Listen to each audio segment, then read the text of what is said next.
Almost got there. OK, let's get a reaction from the Etihad. We're delighted to say City's equalising goal scorer John Stones is ready to... Good to see you. Well done. What did that feel like at the end, first of all, when you got that 2-2?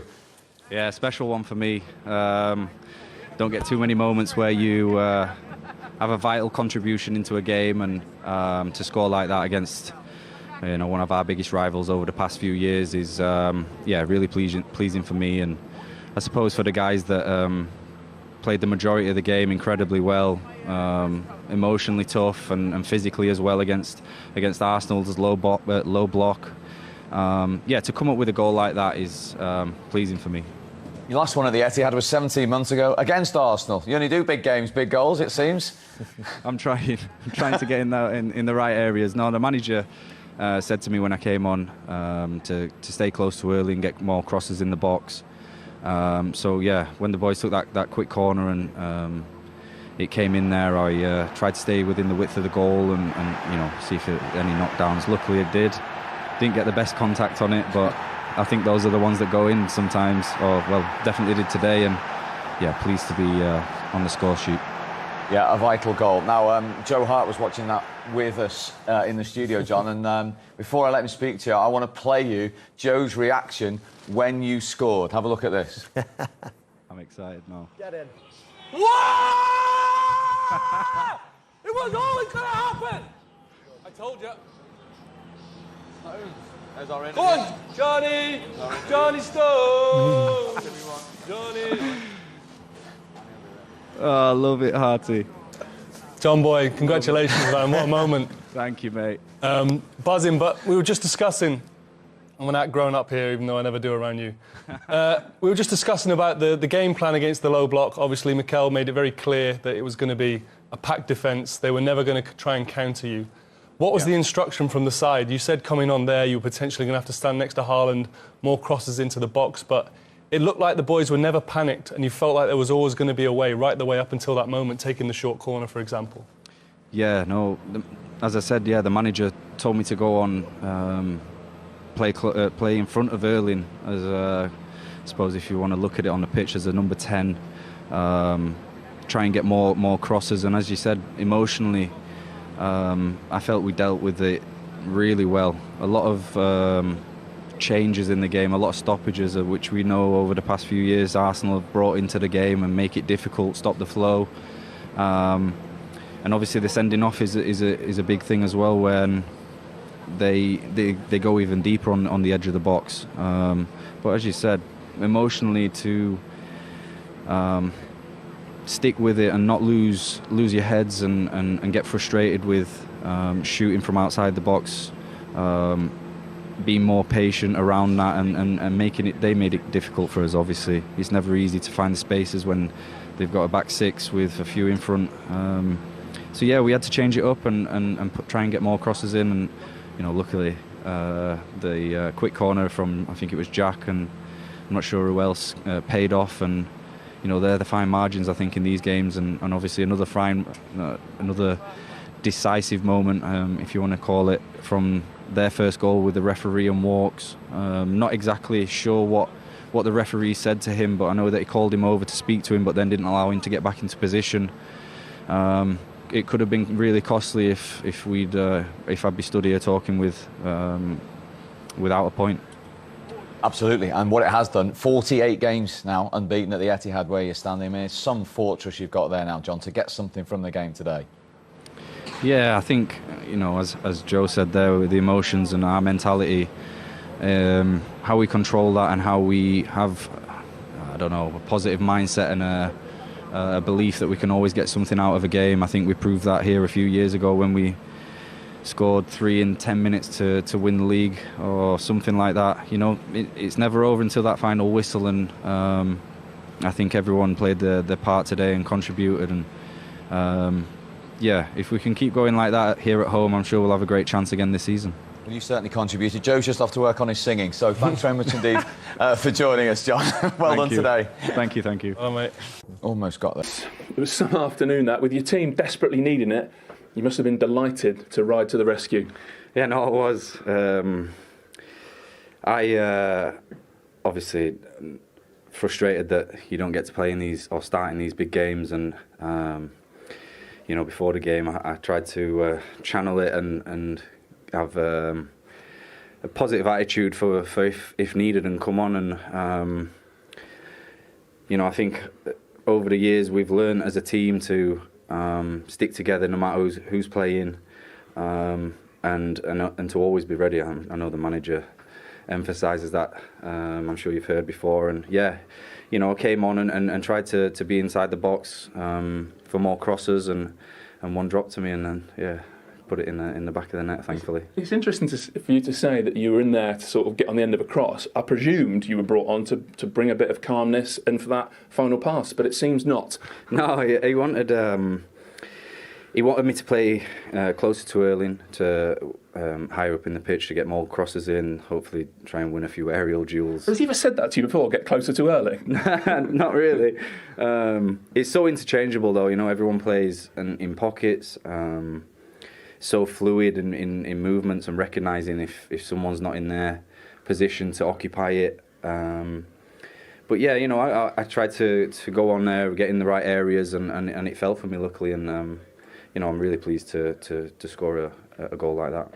So what did you make of the afternoon? Like you said, it wasn't a view you wanted, but you had a decent vantage point from the bench. City started the game so quick, then it swung back their way, and then it becomes a different beast altogether, doesn't it, when it's 11 against 10? Yeah, no, so it's a difficult afternoon, and I think for both teams, how they stop the play, how they use the side of football that not many teams do, make it difficult, slow it down, get the keeper on the floor to get some information on, and we have to control our emotions during those times, and I felt that we did, and it was a good battle today. A lot of tackles, some silly decisions, but it's hard to kind of all digest it all straight after the game. But we come away with a point. Towards the end of the game, it could have been us losing 3 points. So, we'll review it. We've obviously got a game in 2 days, which is quick and fast. But I think how we fought right until the end is credit to us. Now, I don't want to put words in your mouth, but you're basically saying Arsenal have mastered the dark arts, and it's very frustrating to deal with, right? I don't know if they've mastered it. They've done it for a few years, and we know to expect that. That's you can call it clever or dirty, whichever way you want to put it. They break up the game and obviously upsets the rhythm for everyone. They use it to their advantage, and we I thought we dealt with it really well. It's not easy when those things are happening. You're trying to gain momentum. You're trying to get a foot into the game and get above them, and those little stoppages stopped that, and we controlled our emotions, as I said, really well. And last one, you said, I think in the answer before last, there were silly decisions. Do you mean from them, from you, from the referee? A whole load of things, really. Probably what everyone expects watching a big game like this, that there's drama, and when we're involved in it, you want to be level-headed, not make silly fouls, take silly yellow cards, and I felt we did that, and we obviously made it difficult for the majority of the game, being so deep and having so many people around the box, and it was a day that we will have to definitely review and take a lot of positives from. Do you think maybe for the first time we saw today a bit of needle introduced into this rivalry? I think for the past few years, we've had a rivalry that's been growing, one that we thrive off, and one that we always want to come out on top. So to sit here with a point, it's difficult, especially at home, and we always want to come away with 3. But as I said before, I think how we manage the game and how we've come away with a vital point in the later stages of the game is something that we should be proud of. Thanks, John. Well done on your goal. Appreciate it. Well done, buddy. Thank you. City, we await Arsenal reaction. We'll bring it to you when we have it. We'll get into the analysis a little bit later. Let's just have a couple of minutes, Roy, on conclusions. What do you take from that game? What do City and Arsenal take from that game? Well, obviously, City will be delighted with the point. You're going into the It's their last kick of the game. Obviously, John Stones is talking about Arsenal, I suppose, their tactics, really. Obviously, that frustrated them when they got their noses in front 2-1.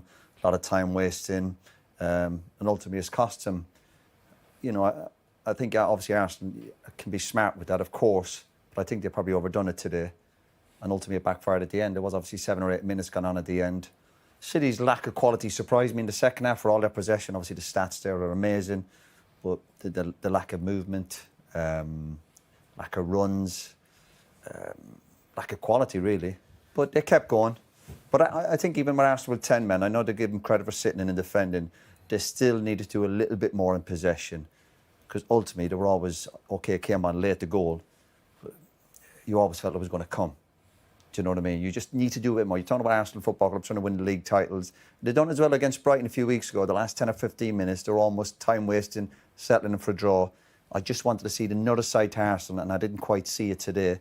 But ultimately, before the game, they would have took a draw.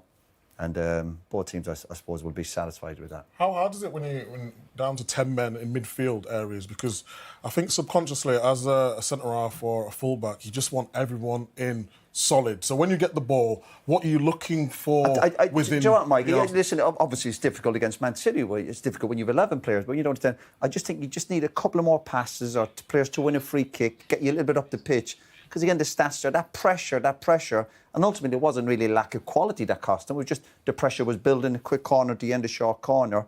I just think from Arsenal, it just show a little bit more quality or... Personality? Yeah, personality. Maybe composure, more better decision-making in possession. I know it's hard when we're sitting up here and we're having cups of tea and you're obviously eating loads of chocolate and stuff, and it's easy to judge them, but I just think they need to show a little bit more in these games. When you want to break down 10 men, you have to go on the outside. Yeah, everybody wants to. There was as Roy said, there's no overlap. No one done an overlap once. No one, and that's because then all of a sudden, as you get the overlap, defenders rush back, and then you can pull that ball back. You know, it was a bit like with the Jack thing there. Quick free kick, a quick corner, and as he's running, they're all going back towards their goal. They all come back, and he rolls it to Kovacic. Kovacic shoots. There was I was quite shocked with Man City. I thought they were void of ideas. But given the start of the game, I think both of you really, from the Arsenal perspective, we're talking about a point has been a really good result for Arsenal. Yeah. In the manner that it comes, being so close to a landmark victory, is that not gut-wrenching for them? Oh no, of course it's going to be gut-wrenching. Of course it is. But they would have taken this at the start of the game, and it's just one of those opportunities where, yes, they failed in that state with the points, but it's the games, I said, which they can't afford to drop points. Yes, Brighton, of course, but your West Hams, your Fulhams, like last year, they can't afford to do that again because City won't give that opportunity. So, look, it's they've learned a lot from each other today of how working hard in a unit. And the manager would have learnt a lot from his players, the responsibility to it. But yeah, I've got to agree, they've got to be better on the ball. As a ball carrier itself, for instance, you've got to win throw-ins up high. I would have done this in this sort of game, and that's the difficulty. It's a reminder as well to everyone, we look at the squad. Obviously, Grealish comes on, has an effect towards obviously doing a goal. But Stones, players off the bench, you saw it with Villa yesterday, these top teams, the influence of the subs coming on is going to be huge come the end of the season. So, what would have been an unbelievable result? What are your feelings at the end? No, I'm so proud of the team. Obviously, we played the game in an unbelievable, difficult context already from the start, playing against the best team in the world, and then obviously after what happened, we had 2-1 up. Obviously, it's a different story, but I prefer not to make any comments about that. How hard to take is it that goal coming so late on after, as you've just said, the heroics your defence has shown? Yeah, it is obviously a big blow because we had it. It was 97 minutes. They extended again, and we end up conceding the goal. But obviously, it's already a miracle. You know, we play 55 minutes or 56 minutes at the Etihad with 10 men against this team. So it's already unbelievable what we've done, but for sure not a game that any spectator wanted to watch. I know you can only go so far, but you'll have frustrations with the result. Is it more than that, though, your frustrations today? Yeah, for sure. I prefer not to comment. It's that obvious what happened before that, what happened when they made that decision, that it doesn't deserve my comment. We already ruined the game. I don't want to ruin anything else off the pitch. Is there bad blood between these teams, or is it just good, healthy competition that you've got between City and Arsenal now? It's a really healthy competition. Two teams that love winning, that are challenging each other, and you can feel that tension, that emotion, and that passion in the game. And can you explain to those of us watching on from the side just how hard it is with 10 players against a team like this to block and block and block as you did? It's an impossible job. It's an accident waiting to happen, because they have that many resources. They don't give the ball away. They lose the ball always inside the penalty box. You have no situations to get out. It's very tricky. When you take a step back tomorrow and look at this, I know you talked about coming here and showing you've taken another step to get closer. Have you done that today? 100%. We certainly done that, yes. Thanks, Mikel. Thanks, guys. Thank you. Interesting. He said it's the impossible job. Yeah, it is. To keep a clean sheet. And it was a miracle, he said. You know, the thing is that there's been plenty of times I've been at home watching City and watching people do that with City. Remember, even when the Aguero, you're watching it and you're hoping that City can break them down. So I've watched them do it so many times down the years. They just keep going. And then you get the break like they did with Jack getting the space, taking the corner quickly, and then Kovacic getting the space. But, it's something that it's going to be almost impossible. But, I think Arsenal 3 away games, starting with the derby, then Atalanta, and then away to City, going down to 10 men, no Erdegaard. You have to, he probably will, when he looks back on that, think, it's been, with 1 day less rest. All these things, you have to put that in the pot. He's got to be happy with that today. He's got to be happy with that. Do you think that's a small step forward psychologically for Arsenal then, to get something out of that game with 55 minutes with 10 men? Yeah, I think out of the two, of course, Manchester City will be relieved to grab a point in the end. But I think, on balance of the game, I think, who would have been happy with a point before the game? And that would have been Arsenal. So I think that's when they had 11 men, they were winning 2-1. They were playing well, scored a couple of goals. It was all looking good for them. So yeah, I think mentally that would be a big confidence booster for Arsenal. Let's go back to Kolo Toure at the Etihad, who we spoke to for the game. You saw two very different halves of football there, Kolo, and obviously and understandably. What did you make of it all? I think that Man City dominated the game in the first half, and I think they conceded 2 goals. And what I think they did in the second half was fantastic, because they put that was a good draw from 2 top teams. And just on that point of defending deep, Kolo, as a defender, give us a sense of the level of concentration with 10 men against the best team in the world that you need to maintain there to keep them out. I think you need determination, you need communication, and I think you need all the team to work hard. And you can see the Arsenal wingers, they were coming, and because Arsenal had a 5-4, and they were really compact, working, blocking spaces around the box, allow Man City to go on the side. But Man City, when they cross the ball, they have only Haaland, which is tall, who can head the ball. All the rest are not as tall, and then Arsenal were in favour. And that's why I think the midfield, Rice on the middle there, and the other midfield, they worked so hard to stop the shot around the box, and that was perfect from Arsenal. And at the end, I think Man City deserved to score that goal, because overall, on all the game, I think Arsenal, Man City were the better team, I can say. Kolo, great to see you. Thank you very much today. Thank you. My pleasure, always. Kolo Toure at the Etihad. Psychologically, have Arsenal gone forward today? Is that another little notch that, they've virtually kept them out and got a point with 10 men? You have to take it. I think if you go to City and you get anything, you've got to take it. Coming so close with 10 men, obviously there's going to be a lot of disappointment, but you still got to say psychologically they've got to take that as a win, because I have to agree with Michael at the start of the game. If Arsenal knew they can get a point out of that, they probably would have taken it. It is still Man City, and if we could get 4 points off them again this season, they'll be happy with that. So that today, as it went so close, but absolutely delighted with that point. Pep Guardiola's press conference, he's been asked about Rodri. He doesn't know the extent of the injury, so there's no news. But the obvious concern is, if that is for a while, the size of the blow to Manchester City. We all know about the record when he doesn't play and what Rodri doesn't do, lose games. Yeah, he didn't look comfortable, did he? It was innocuous, no blame to Thomas Partey. Just caught him slightly off balance. It actually looked like the opposite knee to the one that he was struggling with buckled. But you've just got to wait to see how these things play out. He's just off the back of an injury. Are his senses heightened? Is he more panicking, or is this something that's actually quite serious? But Man City have got top medical staff. He'll be given all the right attention and all the tests that can go on. But I think this is a real highlight of what the game was like at this point. You know, you've got Akanji's in a scrap there, Partey bumping Rodri. It was electric, and it's a shame that casualties when the game's like that. But as I say, no blame to anyone, and we'll wait and see how this one plays out. And something else that's got lost in all this dramatic day, 100 goals in 104 games for Erling Haaland. Yeah. And I think it was mentioned in commentary as well.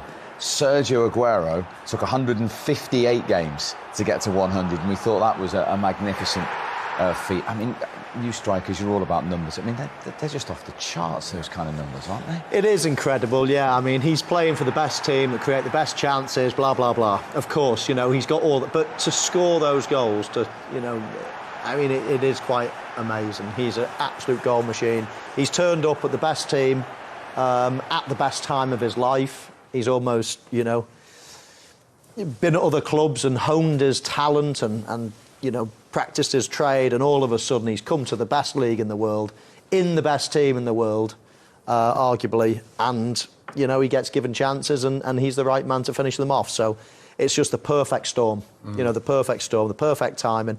And there is no reason at all why he can't get to the next 100 in as quick a time. This is not a fluke. This is not like a 10-goal, run in 5 games. It's unbelievable. This is constant. He's a constant source of goals. And as I say, there is no reason why he's going to slow down in any way. And Aguero, who you played with, obviously was right up there, and the greatest of all time, City's record goal scorer. 58 games later, he reached that. I mean, it's just. It defies belief, really, these numbers. It does, and it just needs to be celebrated. We've got a guy here who's come to the toughest league in the world. Apparently, that's constantly said by players that have played in various leagues, and he has been absolutely unbelievable. And he didn't necessarily fit in when he came. The team. That's how good a player he is. Pep Guardiola's changed his whole kind of strategy of how he uses a forward player. Credit to him. Arsenal, onwards and upwards? Absolutely. Without a doubt, we've got to take the positives from that game and just go again. We know what it's going to be like trying to chase down this team. We just got to be positive and go again. And those two and Liverpool, good result for Liverpool today. It probably was, yeah. I mean, there's other teams that are in this title race, but you'd have to say on current evidence that you'd think Arsenal, Liverpool and Manchester City are possibly a step ahead. There'll be a few people arguing about that, Villa fans and whatever, but that was... It's almost a good result for everybody, I think, today. It keeps it all bubbling nicely. Gave us plenty to talk about today. Righty, Joe, Michael, thank you very much for your company. Johnny Stone. There we go. That was the difference in the 98th minute. Honours even from the four of us. We hope you enjoyed that. We'll see you soon. Take care. To 9 minutes, 21 minutes on the clock. When Rodri went off, he was making his first start of the season. So that was a big blow for Manchester City. Then Arsenal win a free kick, which we'll come back to City being really unhappy about the taking of it, the position, the speed of it. You can't debate the finish, Roy. Brilliant. Absolutely brilliant. As soon as he leaves his foot in the back line, a fantastic strike. Coming onto it, certainly not easy from that angle. First time strike from a defender, beautiful goal, absolutely. And we mentioned earlier, as soon as he left his foot, you're thinking, he knows it's hitting the back of the net. Brilliant strike. You don't see many goals from that side of the box, so we're starting to get it back now, which is nice to see, to be fair, in those moments. Incredible goal. Great celebrations as well from him. But as you heard, City were really unhappy about the goal that they conceded. Let's have a look at if we can see why they are so unhappy, Micah. We sort of touched on this very quickly at half-time. That's where the foul was, you can see. That's where the foul was, yes. That was on that dark cut strip. Referee calls over Kyle Walker. He gets back into position, although he's sort of ambling, but not really quick. Now, he's not really set, but if he gets back quicker, he can deal with the situation. Now he's always chasing, always going to be difficult. But I mean... Sorry, do you think that Pep Guardiola was unhappy because, as Kyle Walker is telling Michael Oliver, I didn't have time to get back in position? Or is he frustrated that Kyle Walker didn't get back into position quickly enough? I think it was a bit of both, really. But it's very difficult, isn't it? Because when you're going at that pace, within the game and whatnot, you're ambling back, you're looking around. You're not ambling back just for the sake of ambling back. You're ambling back to see what's going on around you. They take a quick free kick and then you're on the back foot. That's why it's a difficult one to see exactly what's going on. I don't know if he was getting some information from Pep, but it was just odd situation. I feel a little bit sorry for him, like I said at halftime, because especially against Arsenal, you want to be set. You want everything in front of you. You see, he's back in position. Because a lot of people will say, okay, well, he is set. He's back in, but he's not set. There's a difference between your body shape. So when you get back in, you're ready for what's to come. If he would have been in a situation where he would have been set, then it would have been a little bit different. But he could have ran a little bit quicker. But don't you think there, though, like, he's virtually done his job, hasn't he? In a way, do you know what I mean? Because it gets rolled back to the edge of the box, so he's sort of half done his job. If you'd have said, if he doesn't score there, I would have gone, good play by the fullback. Do you know what I mean? Yeah, the only thing is, he's up against Martinelli. If we're talking about maybe a Trossard on that situation, he gets back. But he's done his job now, hasn't he? Look. He's not beaten him. He's not got to cross it. Yeah, that's what I can't... Do you know what I mean? Do you think Silvino has to have trust in Walker to not come back that far? Because he's coming back to double up and you're thinking... Walker's one of the best in the business. Walker, who is an experienced professional, he's he's played for England on numerous occasions, right? You get in position as soon as you can. Yeah. Even a Kanji or Diaz, you get back. One of those, take responsibility because, you know, you're Man City, you're playing for them. You need and to even be when able to be in Walker's shape called at over to the referee, maybe Wonk should say, well, he looks like he's getting tied up there. I'll just come across and help him while he's having that little chat. Listen, but I think because it ends up in a goal, that's why he was obviously so frustrated. So Arsenal back in it. Did we then, Theo, see why they are just the supreme side when it comes to set pieces? Yeah, I said this before. They dominate set pieces, and it's not.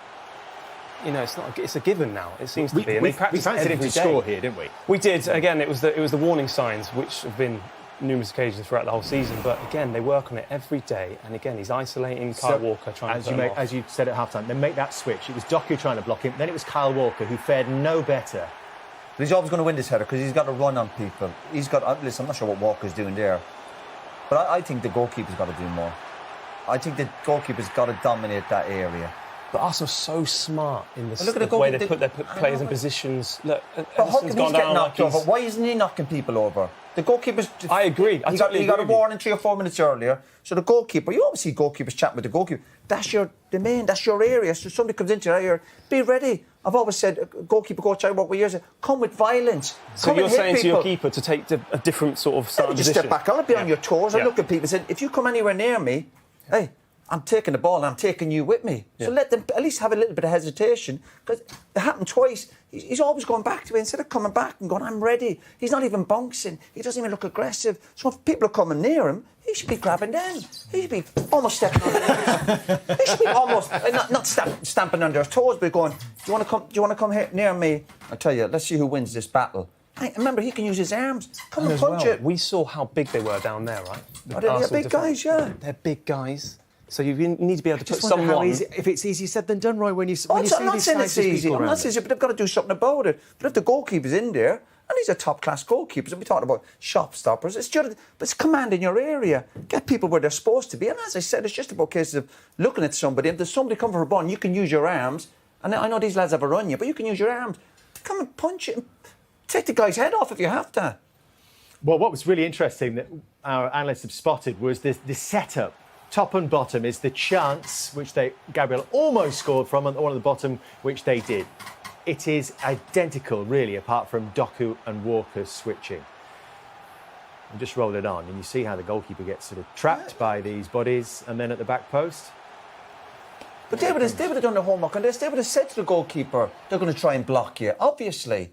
But he's got to be ready for it. He looks as if, I'm surprised at this. I've not seen this before. You know a player's going to get in your way, but you push them out of the way. But to be successful in these moments, do you also need that pinpoint delivery? We didn't sort of point out that ball is landing in almost the same position from Bukayo Saka.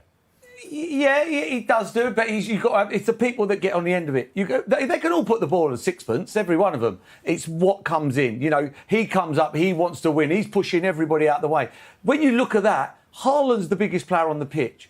He's out the equation. Him and Akanji at the near post. It's never coming to the near post. You're better if with your Haaland being at the back where you can come and attack the ball. You know, you watch Man United play, they put Maguire in the middle of the goal. Put the middle of the goal and he heads 75% of every corner away. You know, Haaland's there. Everybody knows where it's going to go. It's only going to be Gabriel or it's only going to be Saliba. They're the only two. It's not like everybody's scoring. So just make sure you isolate them too.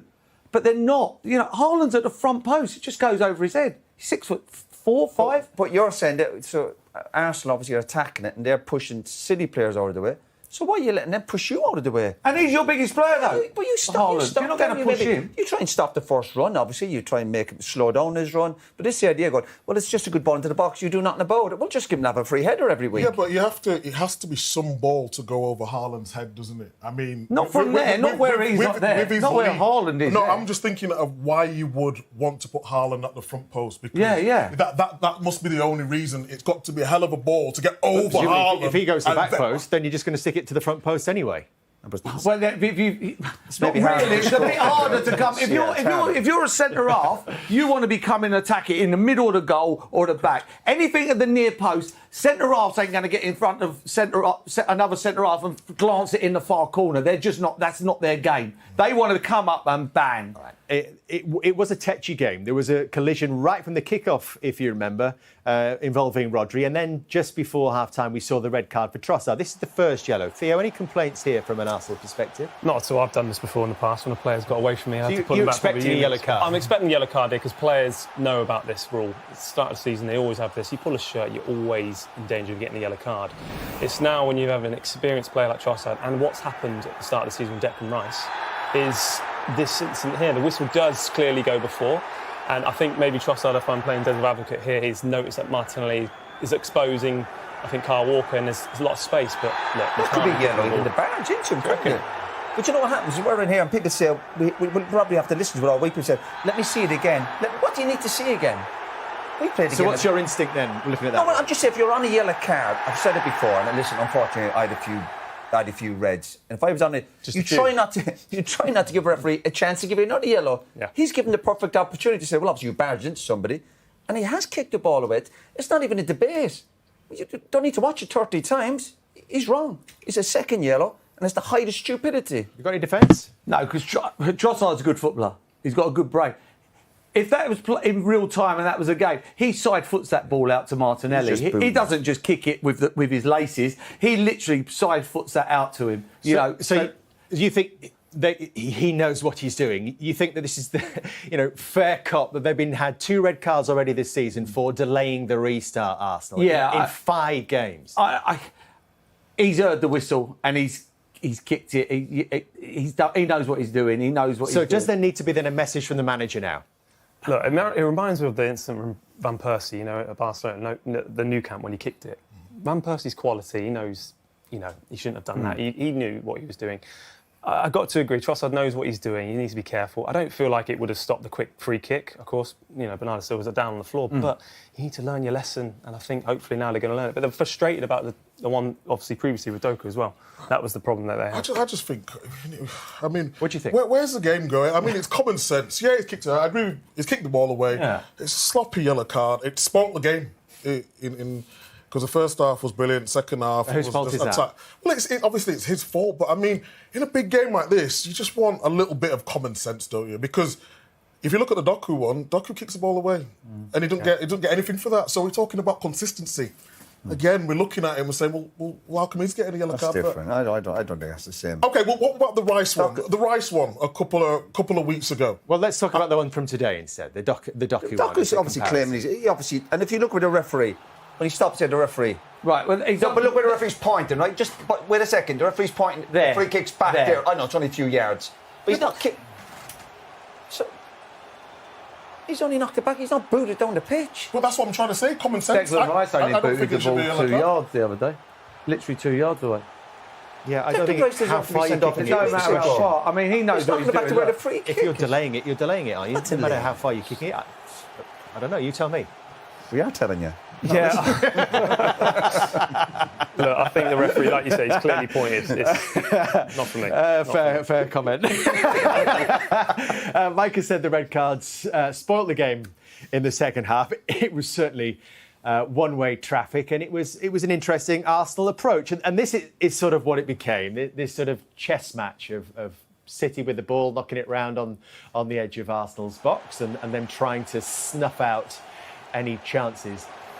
By and large, did it work for Arsenal? Do you know what?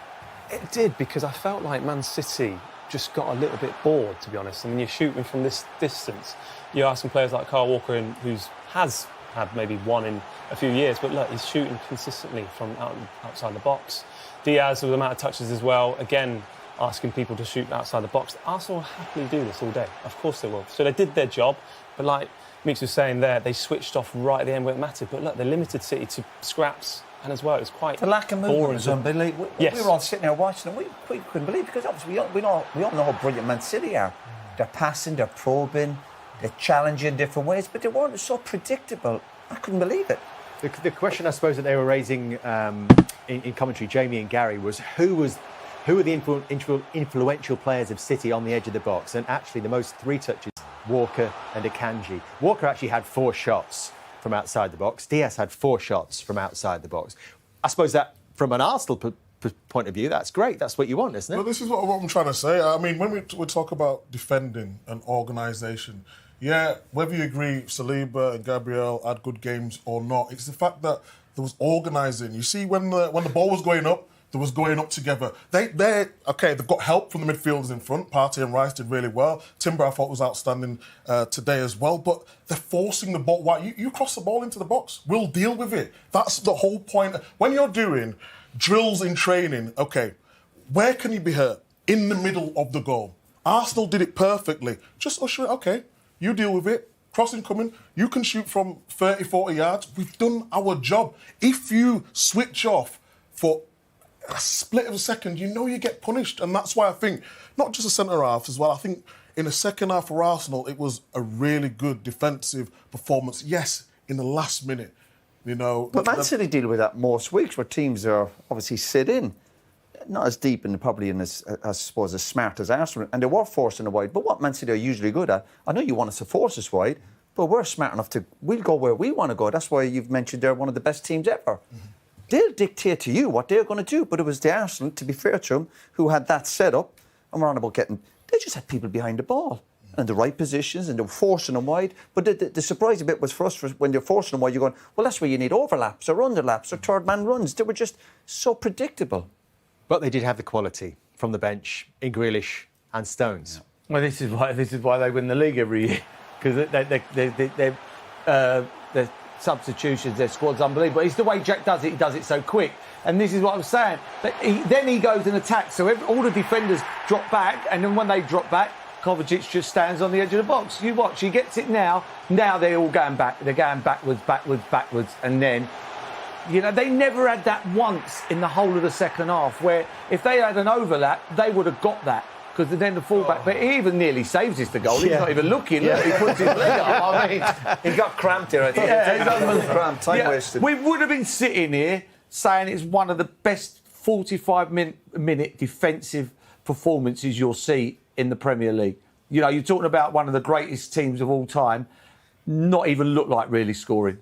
But in the end, they didn't, and we sit here and they didn't do it. It wasn't the end of the chaos, though, Paul, because I don't think we've seen these pictures yet. There was a little bit of a tangle after the goal, and perhaps we can shed some light on why that was. Here's Haaland with the ball in his hand. Oh, bump.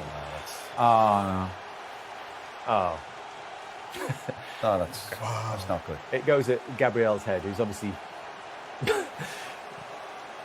been fighting like mad to try and keep them out, and then that happened from the restart as well. But you know, it's nice to see a bit of needle as well, isn't it? Yeah, but you know what? There's nothing wrong with it. There's a little bit of needle. You know what I mean? Two competitive you don't need that. No, you don't want someone throwing the ball at the back of your head. I don't mind that bit, but someone throwing the back of the ball. No, I'm talking about this bit. I don't about mind that. I'm fine with this. Obviously. Do you feel this game has changed from what we've seen today? Not just on the pitch as well, but on the touchline. There were moments as well between the two coaching staffs coming together. Is this game becoming a real proper rivalry now? That's what you like to see. Now, you need that little bit of needle, because City know Arsenal are trying to hunt them down. And the more you dislike a team, there's always a bit of respect there. And no, I love seeing that. I think that adds to it, adds to the game. We obviously know the quality of players on the pitch. A bit of needle, we've seen it a few times there. Love it. I've got to agree. I mean, the rivalry we spoke about yourself and Patrick before, which was everyone loves those moments. He used to try and bully me, Patrick. Just about, maybe. Yeah, retaliation. And we're starting to see signs of that again because of the...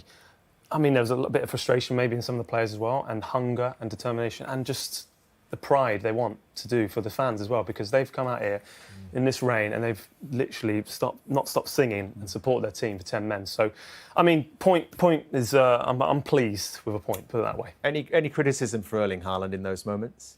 Well, the ball in the back of head's not good, but all the needle stuff, and no, that's what you want. You know, he's up against two centre-halves who have had the better of him over the last couple of games. He scored today, he's happy. You know, that's the difference, no? Yeah, well, the best way to shut people up is by scoring. Exactly. He done that today. 10 for the season already. He's the fastest player to 10 Premier League goals. He's done it after 5 games, and that's 100 goals now for Manchester City, which is just extraordinary, isn't it? Unbelievable. Honestly, he's so clever. He is so clever. People say, "Oh, he don't come and join in the play," and he's not. But his brain going forward and his runs and his finishing are off the charts. They are off the charts. He's phenomenal for. I don't think he gets the all-round respect. We talk about your Harry Kane's, and Harry Kane's a great player. But there's no one like this man. There's nobody like him. I was on the pitch early, he walked past. He's Gulliver. He's like 6 foot. How big he is. He's as quick as everybody else on the pitch. But his brain, honestly, his run. Everybody else runs offside there. They get excited. They run off. He just looks at that defender and he goes, "As long as I'm not in front of you. I'm on the side." And he just takes one step to the side and then goes again. It's amazing. Then he just calms himself down. You know, to be that big, that quick, and then just to go that cool and then slide it in. Yeah, can't talk highly enough of him. Great to watch, isn't it? It's certainly a first start to remember for Riccardo Calafiori. First Arsenal reaction now with Calafiori and Patrick Davison. It's a very eventful game for your first Arsenal start. As you stand here now, disappointed, frustrated, also a little bit happy? Yeah, for sure, you described it well, because I think they start so good, and of course at the beginning it was tough for us, but then we react really good, and of course when the ref send out a player like this, it's never easy, and you have to do at the 80, at the like 45 and more minutes, like close to your 16, and it's so tough, and we are so close to win the game, but at the end we didn't. Just focusing on the first half and the bit before the red card initially, what were your emotions like in that first 20 minutes? Because like you said, it was so tough and City was so dominant, and then all of a sudden you score an outrageously great goal. Yeah, this is a high-level games, which is Premier League normally, and especially against Man City. But as you said, we've done well after, and we deserve more, I think. Do you want to tell us about your strike, the goal? I don't have nothing to say. I think was a really good strike, and I was so happy to have the team. At the end, we haven't won the game, so I'm a bit sad and disappointed, yes, as well. So what was the second half like? You've touched on it a bit already, but how tough is that when you're just stuck really on the edge of your box? They've got an extra man, so you can't get out. How draining is it? Do you find yourself looking up at the clock and it doesn't seem to change? Yeah, you described it as well, good. And of course, when you are one man less with this kind of teams, it's always hard. And but I think we've done really good. Mentally, more than physically, it was really tough for me, and I think for everyone. But we've done it well, I think. Yeah. Did you get a view of the red card? No, not yet, not a replay, but I mean, I don't know. I don't want to say. You don't want to say too much. I don't want to say too much, but referee, for me, they have to do like their job to keep the game like good to watch. But in this kind of actions, they don't have to put themselves too much. You know, for me, for what I think, Leo didn't even hear the whistle. And come on, you have to do your job, not more. And lastly, like big games often do, where there's a lot at stake, it did get kind of spicy, if you know what I mean. Yeah. Second half between the two teams. For sure, this is even good. But as I said before, you don't have to do too much on the pitch, and let the guys play, let the teams play, because this is pure spectaculous, you know. Okay. Thank you. Well done. Thank you. There's a bit of frustration and maybe some disappointment as well, but you also stood here quite a proud manager. Absolutely. It's unbelievable what the players did. The way we played in the normal conditions that are already super, super difficult. That's why they haven't lost here for 40-something games. And then the context that we're thrown against 10 men for 55 or 56 minutes. So that's really the story, that's really the character of our players, and I'm extremely proud of them. So if we start at the beginning, how tough was that first 15, 20 minutes? Yeah, it was. They had two situations. The one with Gundogan in between, that he was playing just behind Haaland and pinning them, and they created an opening from that situation, and then the goal. And I think not much more than that. But we have to dig in. We have to get some control, be a bit more stable in what we wanted to do. We get that. We were very efficient in front of goal. We went up 2-1, and then there are two incidents, very similar. In particular, one very different, with a very different outcome that obviously forces you to play a game that nobody wanted to watch. Okay, let's talk about that since you brought it up. So firstly, two incidents. Number one, you're talking about Doku kicking the ball away. I'm not talking about anything. I'm just saying what happened. I think it's very obvious. I don't need to talk about it. Okay, but that's what you're referencing, isn't it? The Doku kicking the ball away and not getting a card. About situations that happen in the game. Okay, what did you make of Leandro Trossard being sent off? I think it's very clear. And what do you think, Mikel? Very obvious. Hopefully 100% of the people thinks. Do you think, obviously you're disappointed with the refereeing decision, that's why you won't say more, but does... It's not my job to come here and judge what happened. My job is to survive in the most difficult environment you can throw in football for 55 minutes and try to get things done to survive. That was my job. The rest is out of my job, and it's already a second time that happened in 5 games, which is really, really worrying if we want to see the best Premier League. Fine. So this question is not about the officials, it's about Trossard. Does he give, having already been booked, a clear booking, does he give the referee a decision to make? Play football, any sport, is less than a second. Less than a second. The previous one is more than a second. That's it. Simple. Okay. How difficult does that then make the game for your players from that point on? It makes it impossible. It's very, very hard already against 11 players. With 10 is impossible, because you're going to put them under pressure. That means that you're going to defend your 6-yard box time and time and time after time. That's it. And how well did your players do that? Unbelievably well. So proud of them. Yeah, it was a fantastic effort from your players, wasn't it? What is the feeling when you're seconds away from seeing it through? Well, when you have survived for that many minutes, to concede in last minute the way we did, because we had to play 97 and then it went to 99. Very disappointed, but at the same time, I cannot be prouder of them and the way they competed today. Lastly, then, Mikel, it did get quite fractious at the end. Many Arsenal players going down throughout the second half. It seemed to be the perception of City that that's a tactic to slow down and break up the game. Is the truth from your point of view just that your players are defending their box for 45 minutes and they're exhausted? That's not for me to comment. Okay, thank you. Thank you so much. All right. Thank you, Mikel. What should we call it? Game management. We asked Opta to clarify how long the ball was in play for in the second half, and the response was 35 minutes, which is the most of any half this season, which was probably quite surprising, but maybe that's, I don't know, because the ball was in play so much and it was just City knocking it from one side of Arsenal's box to the other. Do you think the game management was a feature in that second half? I mean, it's got to be. You have to literally use every tool in the sort of box, really. Arsenal had to do what they did.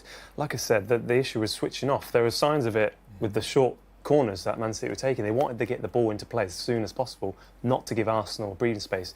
Arsenal could only do that, was to slow the game down, go down with cramp, I suppose. But look, it managed to bite them back in the backside, to be honest. It really did. And it's a shame, and it was a shame that we got, of course, it was a red card. But look, they still got to be very proud of that performance, to go away, particularly having that midweek game. A lot of them played a lot of football, a lot of travelling around to come against one of the best teams in the country right now. It's a good result. Wouldn't it be good if a manager came out after a game and just say, yeah, do you know, he was a bit silly and it was a yellow card. Every manager's coming out every week now going, no, it wasn't a foul, it wasn't this, something happened 5 minutes earlier. Just come out and be big enough and say, do you know what, players do daft stuff on a football pitch. We're not about to send it off. And even Arteta there, come out and show a bit of class and go, do you know what? Yeah, give the referee a chance to send him off. But We're he disappointed, feels but there's we a move on. narrative against his team building, Roy. It's the second I time get in a bit of 5 that. games No, I they've get had a bit players of that. I get that. He's obviously going to come out and fight his corner, but just every now and again, come out, and I just don't mean Arteta. Managers every week are coming out going, every decision's against him. Just come out, even today, because deep down he'd be satisfied with a point. We said he would have took that before the game, and he mentioned he was proud there, the usual 2 or 3 times of his team. But just say, show a bit of class, manager of Arsenal, and go, right, he probably deserved the yellow card, but we reacted well. We're Arsenal, we're a big club, we'd move on quickly. And that's the end of it. But they're constantly saying, no, it's a disgrace. He said as well a few weeks ago about Wright. Take your medicine, show some class. Your team did well today. You are proud of them, but managers are proud of their teams every week, no matter what the result is. And move on. Show a bit of class. But he thinks it is a disgrace, doesn't he? Sorry? He thinks it is a disgrace, what's happening to his team. Whether we agree whether it's right or wrong or not. He thinks that. I think so. I don't, the rules say don't kick the ball away. They say they're not making it up as they go along. It's not like the refs go, less than a second. But that's what we're playing with. It's the Premier League. It's 100 mile an hour. That's why we love this league. If Haaland runs forward in that second, he's offside. But he doesn't. And that's that second. It's that second. He runs forward, he's offside. He takes that second to go sideways, he stays on side. This is what we're playing with. These lads are like a lightning now. They're all quick. We're playing on seconds. And that's it. You've got to be alive. You're a professional footballer. He knows what he's doing. He's fouled the lad, and then it bounces down, and he kicks the ball. Trossard, I've seen Trossard play. He's a good footballer. He'd have side-footed that ball to Martinelli. He wouldn't have just kicked it away. They know what they're doing. We're working in with seconds. This is a quick foot. This is why we love the Premier League. And as a player as well, you make foul. You made a foul. Yeah. He could have been booked. Look at Martinelli. For the foul. He could have been booked Look at for the foul. Martinelli. He's gone down with cramp. And the ref went play on, and he got up and run and chased the lad down. I mean, you can't get cramp and get up and run off. I do worry about their goalkeeper, though, the Arsenal keeper, because he picks up a few injuries along the game, doesn't he? And he gets treatment, and then he gets up. He obviously gets that magic sponge. So that's pretty good, yeah. Almost got that. And then, like you say, in the cold light of day, that will be important. At the moment, it's raw, but when they reflect. Yeah, because if you're able to go to City with 10 men and you can hold them out that long, defending with no one up top, that should give you a lot in respects of confidence, in respects of defending anywhere else. And you said before this game, draw here today, beat them at home, and not lose to the champions is the foundation. There's a lot of talk about Arsenal going there and trying to get a draw. No one's going to tell me that 4 points against City is not good in any scenario for me. In any scenario, whether you're going there for the draw or not, if you can win against City in any scenarios, you've got to take it. And again, that's a point that I would love us to have got 3. We got 1 point, and we go again. OK, Pep Guardiola still then hasn't lost at home as City manager to Arsenal. Here are his post-match thoughts. Sometimes the words are hard to find. Just relentless pressure, an unbelievable game. What are your thoughts on the whole of what we've just seen? Yeah, it was. Many things happened since the second 2. Like we delayed the game 2-3 minutes, so many things happened. But yeah, so it has already created good battles against Arsenal. So different ones that was in the Liverpool in the past, but good ones as well. Tell us how hard it is, second half against 10 players, and they're going to play like that. How hard is it to break through? We play 5-3-1, one player more up front, like happened with Brighton, but they put 4 players in line, so incredible toll, incredible commitment. I think we are not able to do that as a team. So big compliment from Arsenal because they defend every single ball, every single block until the end. Of course we create chances, maybe not clear because it doesn't matter the crosses. You have John, have Erling, you have Gundo in more spaces, but they have, Calafiori and have Saliba and have. Gabriel and have Partey and Rice and in these communities it's so difficult, but we did really well because the second balls we didn't do faults because they want to stop the game. We know how much to stop the game the second half, but we did really well. We were patient enough for the for the turner right, left, right, no cross to cross, look the right moment, and at the end we were fortunate, or we got what we tried to win in the second half. Certainly for the home supporters, all that stopping, it's very frustrating. It must be for you as well a bit, but can you admire it as well, the way Arsenal did it? I admire my team. my team started really well, and after, for interruption to stop, unfortunately for Rodri, for many things. And after the first goal, like the referee asked to the captains to talk and don't allow the captain to go to the position. Incredible goal to Calafiori. We have to admit it. We defend really, really bad the second one, and saying that they are unbelievably good, incredible taker. Gabriel is so strong in that positions. But yeah, so happy for the for the performance, for the result, and 99 points left. So many things are going to happen.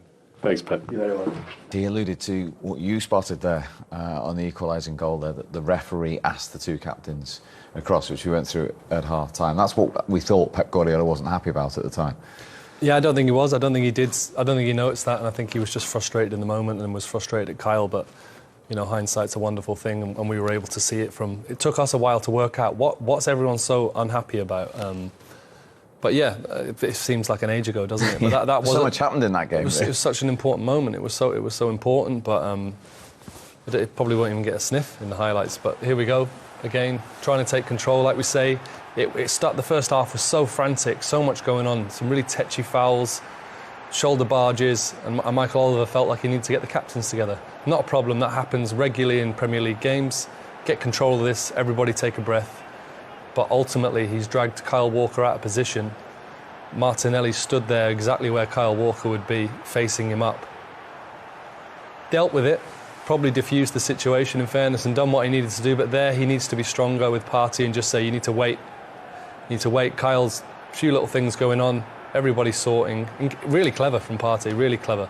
And obviously there's a bit more defending to go from here, but that's a key moment in these big games. And unfortunately, I feel like Michael Oliver could have done a lot better there. What do you think, Michael? Yeah, I agree. I think he should have delayed it just another couple of seconds. I mean, I don't think Kyle Walker sprinted to get back into position. I think he was walking, he was jogging, he was talking to people, pointing Maybe he around. thought that the referee would just give him the opportunity to get back into position. Do you think he should sprint back in, having been called out of position? He didn't go and confront the referee. No, but we saw Pep Guardiola, and he was at the outset, he was blaming Kyle Walker. He was like, Kyle, get back in, kept screaming at him to get back in. Chess-wise, Pep's 3 steps ahead of all of us, though, isn't he? So he can smell it, he can see it, whereas Kyle's kind of in, I've been asked to come here, I've come and spoken to the teacher, I'll just get back into my position. Someone else Absolutely, but he did amble back in. Team as well, though, should be standing in and around the ball. Yeah. That's one of the things that happen just naturally. I think that even when Kyle's running away pointing, he might even have been saying, someone's get on the ball. It's something that you naturally do, but in the end, you know, it was great play from Partey to get it in there, but like I wouldn't want that goal scored against me, especially with the referee. So you sympathise with? I do sympathise, because like if you're gonna do that, and we're gonna go to the letter of the law in respect of what you're doing, surely if you're calling the captains in, you've got to give them both the opportunity while the game's dead to get back in position. Then you blow the whistle. That just seems very, very logical to me. Something like that should have happened. Yeah, I mean, it didn't matter with Saka, did it? I mean, Arsenal had possession of the ball. He's an attacking player. If he's slightly out, but as a defending team, and you're calling the right back over, you've got to let them set. And I do agree. The referee should have stood on the ball and just waited until he's back. Worst case scenario, Erling Haaland or somebody around the ball should have just stood on the ball, waited until they were back. However, I just made the point that I did think Kyle Walker was a little bit sleepy himself. As I say, he never sprinted back, or he wasn't aware of it. He did amble back, and Pep wasn't happy with him for ambling back. So, yes, it was unfortunate for City. Are we definitely sure that Pep was upset with Kyle, though? Yeah, he was screaming at Kyle. Yeah. I think his chair and his seat got the brunt of that at the time. But you weren't happy with Leandro Trossard, because when we look at this, it's definitely a yellow card for the first one. He knows it's on a yellow card. He knows it's at the end of the first half. And we now know 110% that this yellow card was for kicking the ball away, not the challenge. Right, yeah. And you know, I think that because I think that the referee, if Leandro Trossard doesn't get the sent, I think that a lot of the chat would have been the mistake that Mike Oliver's made in respects of not giving Kyle Walker the opportunity to get back in position. But like even that, you know, the way he's challenged him there, that easily could have been a yellow. But for him to kick the ball away in the moment with everything what he's seen, what's happened with Declan, you know what I mean? I don't think there's no excuse for him here. You know what I mean? I think when he looks back cold-lighted, he'll say to himself, gosh, what was I doing at the time? if somebody else had made that foul and it was a 50-50 foul and he was then onto it and sort of kicked it, you'd think, he might not have known. He made the most obvious. It was him that made the foul. And it was the most obvious one. He hears the whistle and he kicks. So he knew exactly what he was doing. As I say, I would try to sympathise for him if it was another scenario. But he created a foul with a reckless foul in the first place anyway. So he knew it was a foul. He then heard the whistle and then he kicked it away. He's got no one to blame but himself. And it's such a topical discussion on the back of Declan Rice 2 weeks ago. Yeah, it really is. And, you know, we've been talking about it, but Arsenal have managed to get 2 draws this season, and both times it was avoidable. Declan Rice was avoidable, and so was Leandro Trossard. So they put their team under needless pressure, and there's only so long and so many times you can get these results. Like, they're putting themselves in needless situations. I get it, Trossard's hot and bothered and a couple of minutes before half-time, but as Michael just said, he knows he's barged Bernardo Silva there, so he should be bracing himself for a foul to be given. And then he's not looked to put the ball into any sort of position other than just the whack away once you've been told off kind of thing. And I think the yellow card was fair. I was saying as well, Mike, that at some stage he's going to look to even that up, because I think that was a massive mistake he made with Kyle Walker. And I think Trossard gave him the opportunity to, not to send him off, because Trossard, there's no one else to blame but him. But I think that something else would have happened at some stage. I think he would have evened it up some other place. Yeah, I genuinely do. Simply because I think that would have been a massive mistake from the referees for what they'd done to Kyle Walker there. So it was a blow for Arsenal. It was a blow for a neutral, really. Yeah. Like you and I, for instance, in here, and like these two. Because the game was so good, wasn't it? Yeah. 11v11. It could have been an all-time classic. That first half had absolutely everything. You know, the tempers were running high. There was goals being scored. We wondered whether it'd be a cagey affair like at the end of last season. But with Haaland scoring early on, it sort of opened the game up. And then all of a sudden, it had everything. And then, as you say, that red card just altered the whole complex of the game. You know, obviously Arteta changed. He brought Saka off. He brought another defender on in Ben White. He put a block of 6 and then 3 in front. It was, I don't know, for the neutral, wanting to see an open, free-flowing game, it probably ruined it. However, it did give us a different aspect of football, and can you break down a packed defence, etc. So it was quite interesting in some ways, but I thought it was building into an all-time classic, I must admit, and I thought the red card, even though it was justified, ruined the game a little bit.